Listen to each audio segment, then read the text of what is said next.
জোর করে কারো প্রিয় হওয়া যায় না।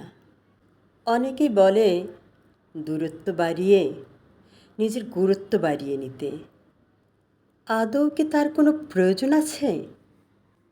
একজন মানুষের কাছে আপনার গুরুত্ব কমে গেছে, সে আপনাকে দাম দিচ্ছে না। এখন আপনি কি করবেন? ওই মানুষটার উপর চাপ সৃষ্টি করে নিজেকে স্পেশাল বানানোর চেষ্টা করবেন।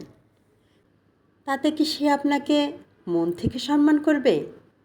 আপনি তার কাছে স্পেশাল হয়ে যাবেন? বরঞ্চ নিজের কাছে নিজে লজ্জিত হবেন। ছেড়ে দিন, যেতে দিন।